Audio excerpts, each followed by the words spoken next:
Ada dah Ustaz.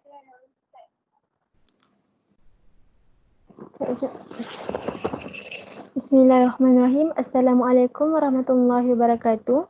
My name is Rabiatul Adawiyah binti Mansur. Our group will present the title of Concept of SULH from Islamic Perspective for Modern Implementation. My name is Rabiatul Adawiyah binti Mansur. I will start with the SULH from Islamic legal perspective. The practice of SULH is considered as commendable action, and it is not wrong for a judge to make a recommendation to resort to SULH. And it is also stated in the Holy Quran verse 128 Surah An-Nisa, which means such settlement is the best. Which means in Al-Quran, SULH is encouraged to be one of the settlement.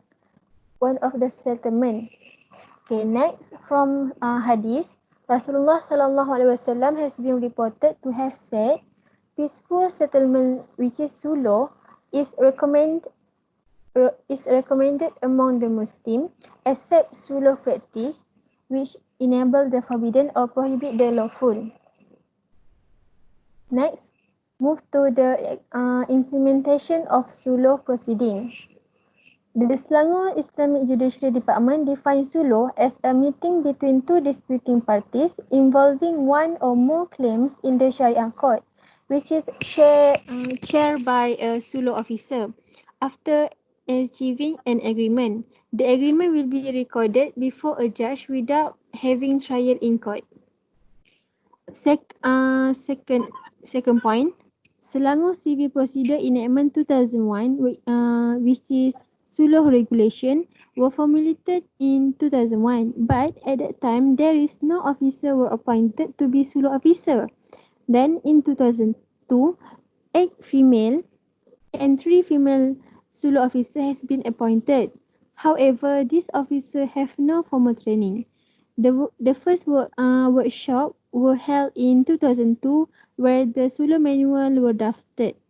And then from December 2006, the SULH officer attended trainings conducted by a court group, which is to enhance their SULH skill.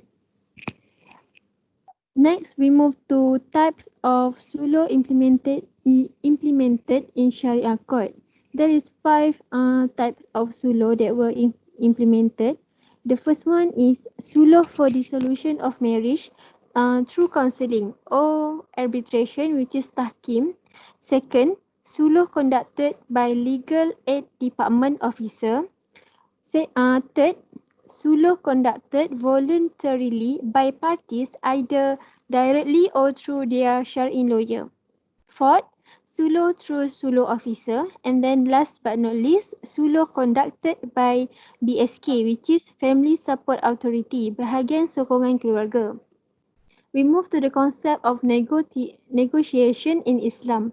Basically, for Muslim, Islam is a complete way of life. It provides guidance not only in religious issue but also in daily life action, including negotiation. The Islamic concept of SULH, which is reconciliation, is a process rather than an event. It is a process which needs to be nurtured over some period of time. However, these officers as well as the representative representing the parties are not trained in mediation of SULH. So sometimes the process may take longer than 6 months to be concluded. We move to our next presenter, Fariha.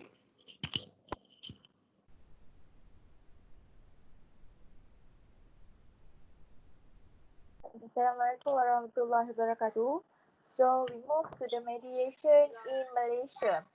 Islam kuntum Malaya 600 years ago, but it was not being spread much and effectively. Islam was well established after the ruler of Malacca, Empress Islam, and Malacca became the Islamic commercial and training center. Malacca has attracted the attention of the Muslim traders. So we move to the SULH in the Malacca period of time. The ruler of Malacca, Sultan Muhammad Shah, initiated the effort to compile the law and was completed by Sultan Muzaffar Shah. Malacca Digest has influenced the state under the empire, such as the law of Kedah, Johor, Pahang, Sungai Ujung, and the 19th law of Perak. The digest covers some aspects of Muslim marriage law, the law of SULH, and certain aspects of legal procedure were reduced to writing. The law was the governing of the Malacca people at that time. One of the sections promote amiable settlement by the citizen. The law of Malacca provides that SULH is lawful if the defendant acknowledges the claim, and unlawful if the defendant denies the claim. So, in the chapter 3.2 of the Digest Act says, sah SULH kemudian daripada ikrar di dalam segala harta, tiada sah SULH di dalam mungkiran pada orang yang tiada bertentu, in a property claim and amicable settlement is lawful after the claim has been acknowledged. From this digest, we can show that SULH was established at in the Malacca period of time by the Digest of Malacca. We move to the lesson learned from modern implementation. The introduction of the English law and judiciary, subsequently their development has changed the attitude of bloodshed, i.e. to resolve their dispute in court. In 1997, it was claimed that from the civil still in Malaysia, mediation is practiced in banking, court annex and labour court and etc. The advantages of litigation have caused it to be unfavorable method to solve problem or dispute. The stress and emotional cost of litigation might create conflict in personal life and community, especially it involves different ethnic and religion. On the contrary, mediation is tend to resolve dispute and maintain to good relation between parties. The role of mediator is to assist the disputant to try to arrive at a good resolution their dispute. So we move to the suggestion. There is two suggestions here: SULH as a method to resolve family disputes for Muslim and SULH in Islamic school. SULH as a method to resolve family dispute for Muslim. In Malaysia, there is not so many information has been given about SULH, and not so many people was aware about the importance of SULH in order to solve problem.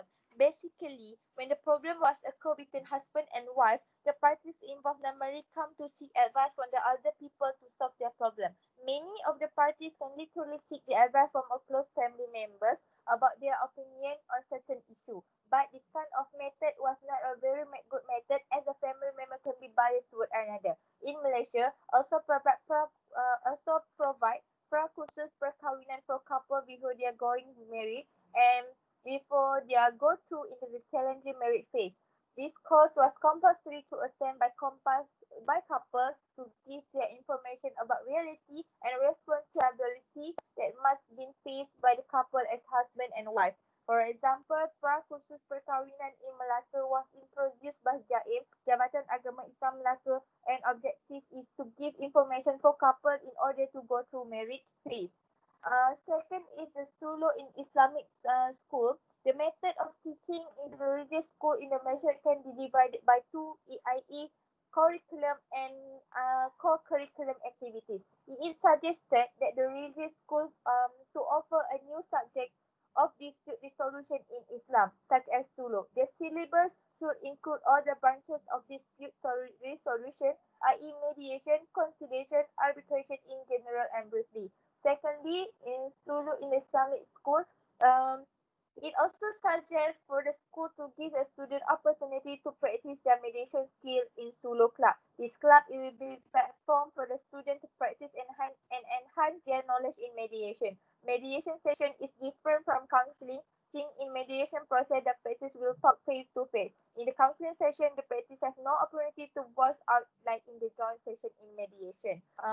Further, the private session of course gives mediator opportunity to dig the underlying problem and subsequently.